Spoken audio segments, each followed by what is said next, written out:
All right, let's jump right in. Today, we are going way beyond just speaking English. We're talking about how you can truly lead and make an impact on a global stage. So if you're a high achiever and you're ready to take your communication from just, okay, to truly powerful, then you are in exactly the right place. In this quote, it just nails it, right? For professionals at the top of their game, the goalposts have totally moved. It's not about passing some grammar test anymore. Nope. It's about convincing a boardroom, it's about captivating investors, and it's about leading your international team with real authority. The real game here, it's all about influence. And this is the big one. This is the core problem for so many talented people. You've got the technical skills, you've got the business smarts, you've got these brilliant ideas, but then, the moment you have to speak, this frustrating gap appears. Your mind just goes blank, you start to hesitate, and poof, all that impact is lost. It's a really common struggle, but believe me, it is a solvable one. So, here's our roadmap for today.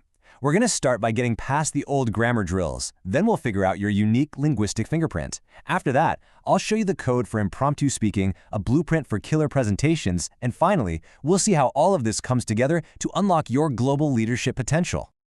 Okay, first up, let's talk about the single biggest mindset shift you need to make. See, for years, we've all been taught that perfect grammar is the key to success. But what if I told you that very belief is the thing that's actually holding you back? I want you to think about someone like Elena, a brilliant CEO from Russia. She had incredible expertise, but when she gave presentations in London, she just sounded hesitant. Why? Because her brain was so focused on avoiding mistakes that she couldn't project the authority she actually had. This is the classic trap. Your knowledge is stuck behind a wall of self-doubt.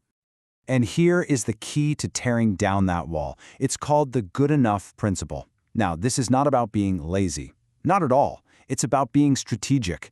It shifts your internal question from, was that grammatically perfect? To, did my audience get my message?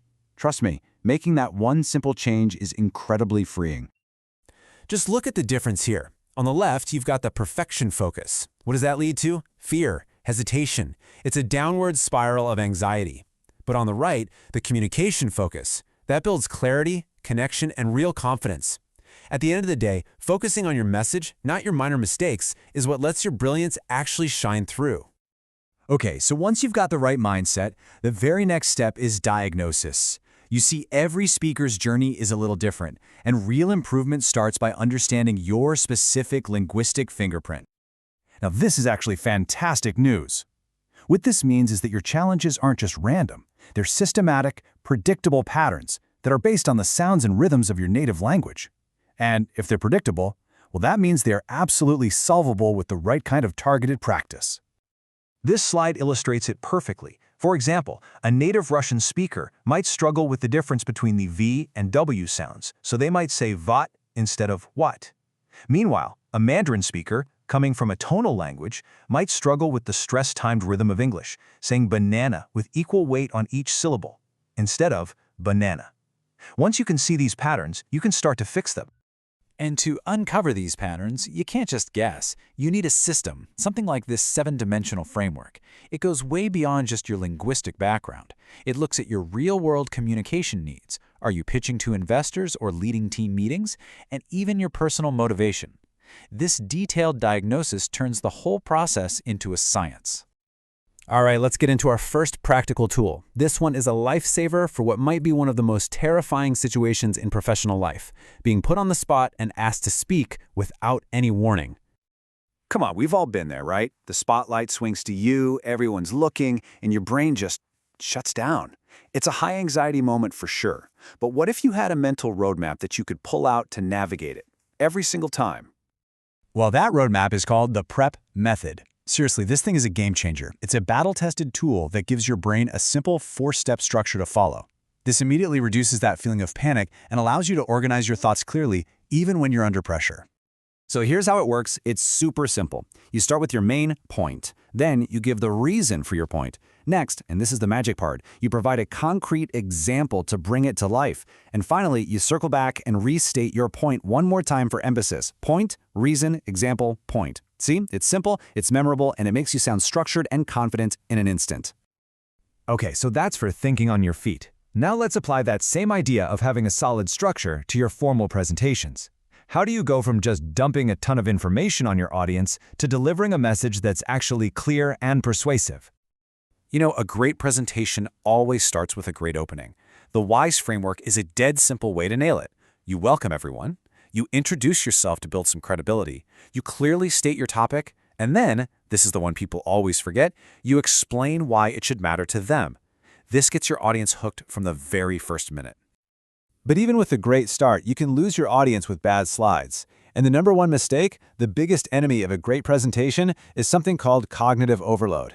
When your slides are just walls of text, your audience has to choose. Do I read the slide or do I listen to the speaker?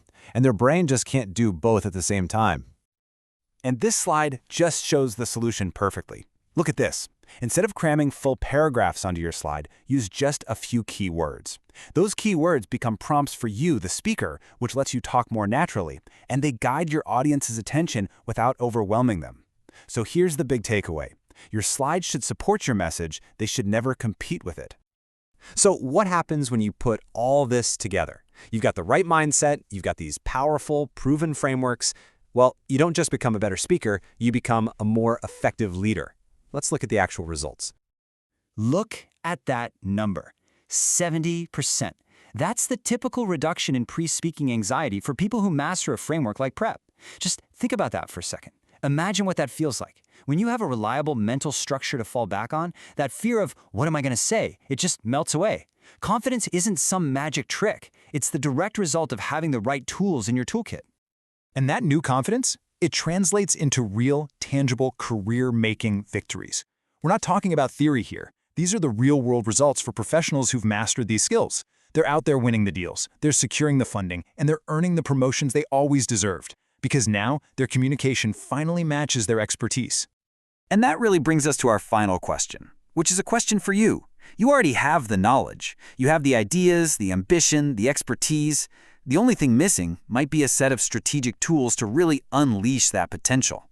So I'll leave you with this.